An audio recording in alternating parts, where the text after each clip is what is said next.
हमारे संत कहते हैं अहम की अकड़ ज्यादा चल नहीं सकती, मौत की घड़ी कभी टल नहीं सकती, लूट कर दौलत भले ही जमा कर लो पर पाप की कमाई कभी फल नहीं सकती।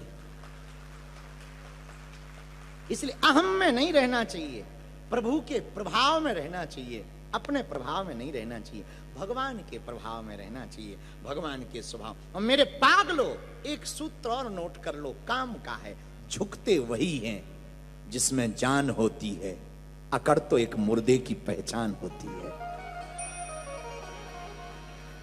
जो झुकना सीख है वो बड़ा।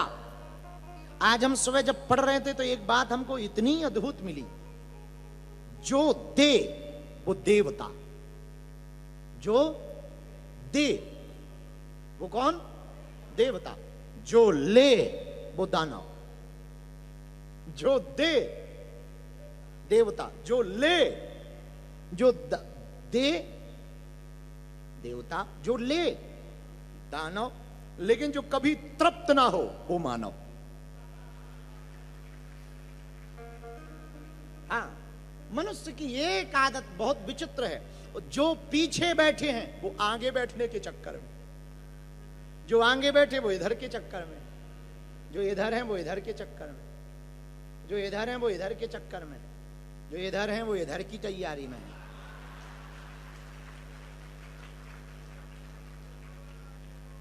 स्वभाव है मनुष्य का, उसे जो मिले उससे आगे दुनिया में सबसे विचित्र कोई खोपड़ी है वो मनुष्य की है, कभी तृप्त नहीं होती। एक बार एक पात्र लेके महात्मा एक राजा के पास गए, तो राजा ने सब भंडारे भर दिए पर उसका पात्र नहीं भरा। तो राजा ने पूछा ऐसा कौन सा पात्र है जो भर नहीं रहा?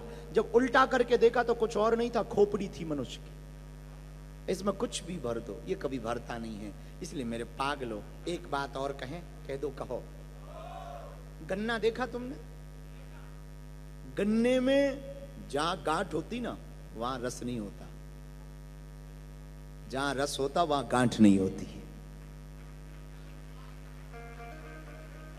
इसलिए ये जिंदगी में समझ लेना चाहिए। जिंदगी में यदि तुम्हारे क्रोध की, वासना की, ईर्ष्या की, दंभ की, द्वेष की गांठ होगी, जिंदगी में रस नहीं होगा। यदि जिंदगी में रस होगा तो गांठ नहीं होगी। बिना गांठ के रहो, झंझटों में मत पड़ो कि कल क्या होगा। कल वही होगा जो प्रभु को रजा होगा, और तुम कर भी क्या सकते हो? भगवान के भरोसे जियो, डूब कर जियो। भगवान को सबकी चिंता है, परमात्मा को सबकी चिंता है। अब वो सबकी खबर रखे, तुम्हारी भी रखे। वो कभी भी अनदेखा नहीं करता, बस वो देखता है तुम्हारा समर्पण कितना है।